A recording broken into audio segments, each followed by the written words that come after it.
You ever get the feeling that you've heard this story before?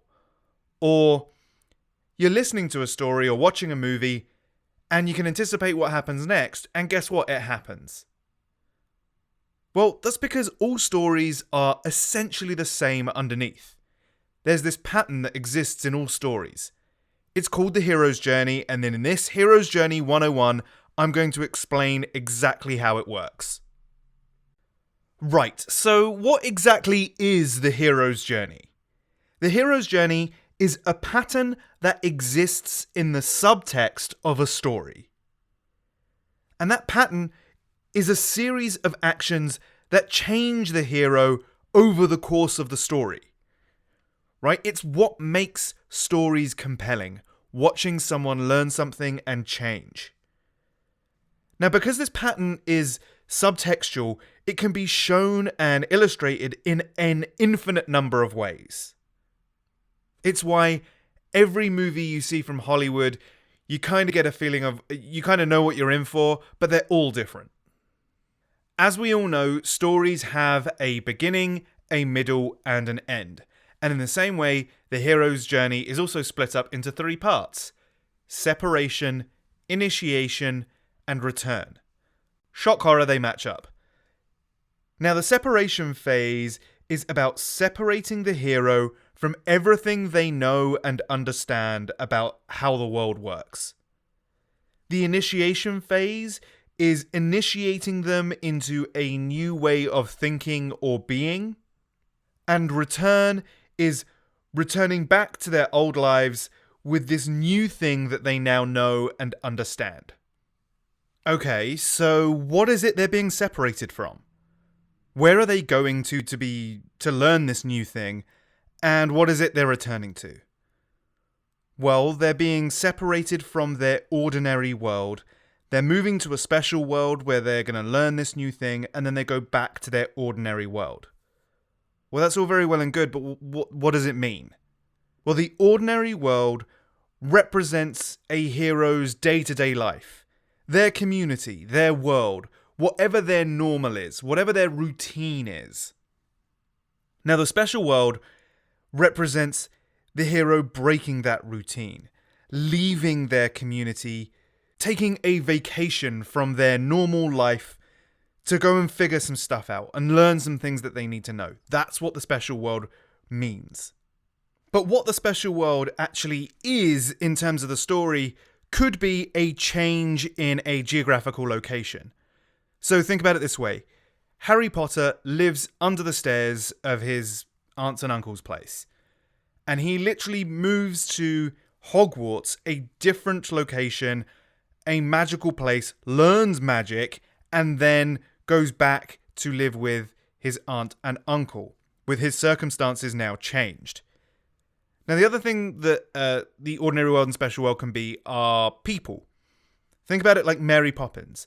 The beginning of Mary Poppins, the kids don't have a nanny, and they're sort of doing whatever it is they're doing. And then Mary Poppins shows up, a magical person with songs and an endless bag of stuff. And she changes their lives and leaves at the end of the movie. Now, there can be lots of other different iterations of the ordinary world and the special world, but either geography or people tend to be the main ones. Okay, so a story is a hero going somewhere and learning something. We get it. Now, they don't do that alone. There are other characters in the story. And all of those characters have functions that serve the hero's journey. I like to think of them as like each character has its own secret mission in order for the hero to fulfill their journey.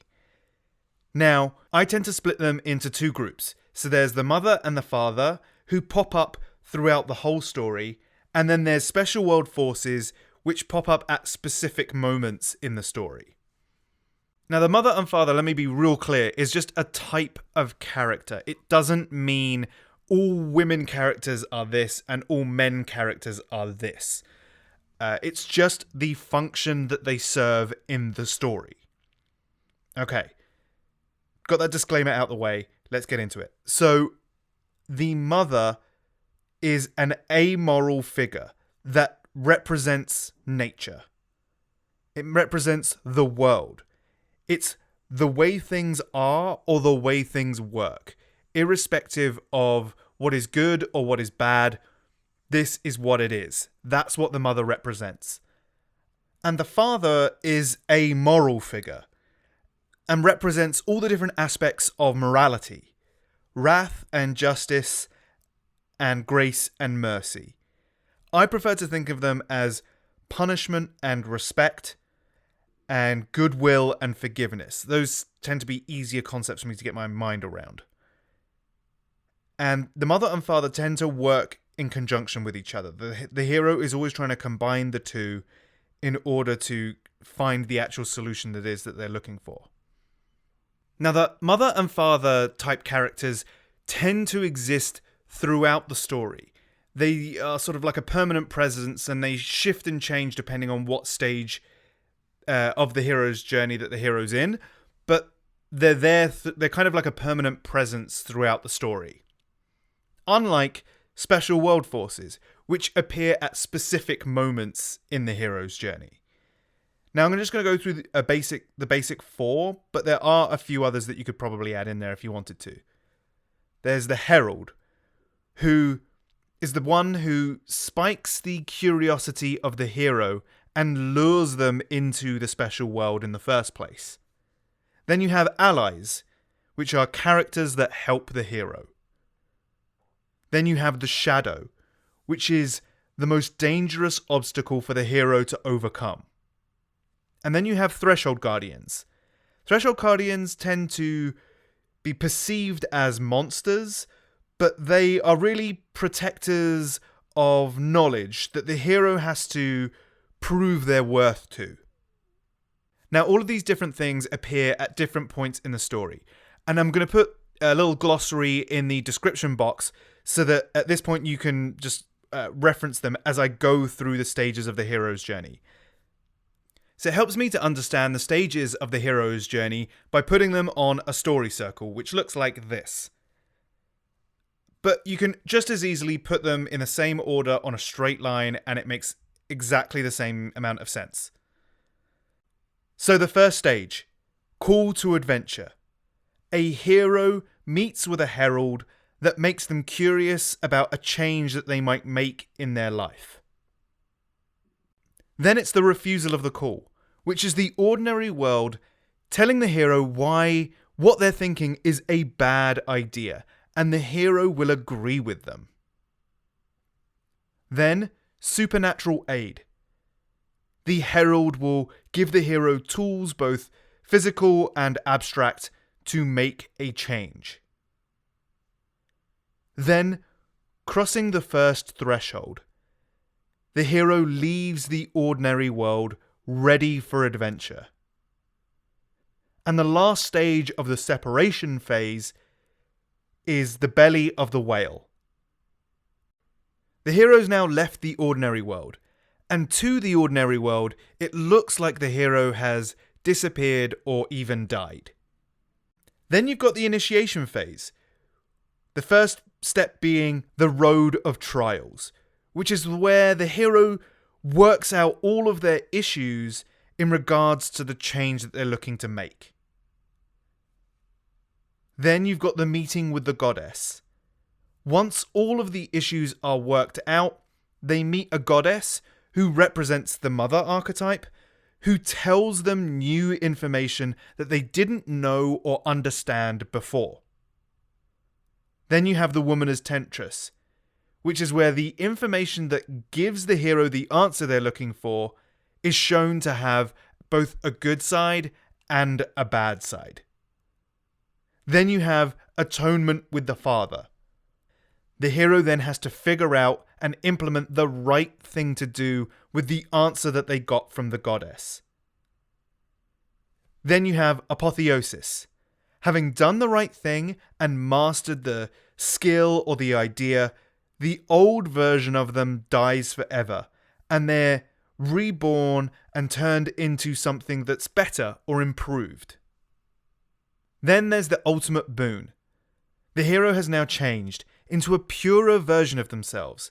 It's the end of their initiation into this new idea. then the first stage of the return might be the refusal of the return. The hero might not want to go back to the ordinary world.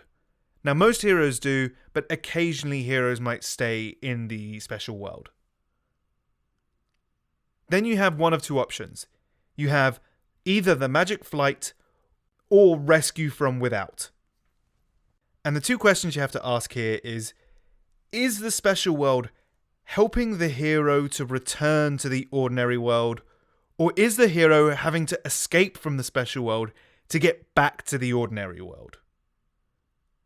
Then you have the crossing of the return threshold, where the hero goes back to their ordinary world and tries to hold on to this new version of themselves. Now, having returned to their ordinary world, they are now the master of the two worlds. The hero has to show the ordinary world how the new version of them works and why. Then you've got freedom to live. The hero can now be part of the new ordinary world without suffering from the issue that they needed to change at the start of the story.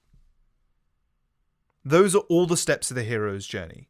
Now, not all stories have all of these steps, but the vast majority of them do. Good movies tend to follow this pattern pretty religiously. Bad ones tend to stray from it or just get it wrong. Now, the cool thing about the hero's journey to me is that there's something about this pattern that humans from all different cultures, all different backgrounds have it in their stories. Even way, way, way in the past, when those cultures could never possibly have met, this pattern still exists in their story. There's something universally human about the hero's journey. That's what I think is really cool about it. I hope you enjoyed this. If you have any questions or anything you want me to explain in more detail, put it in the comments below, and maybe I'll make some more videos about those specific things. All right. Thanks very much. Bye.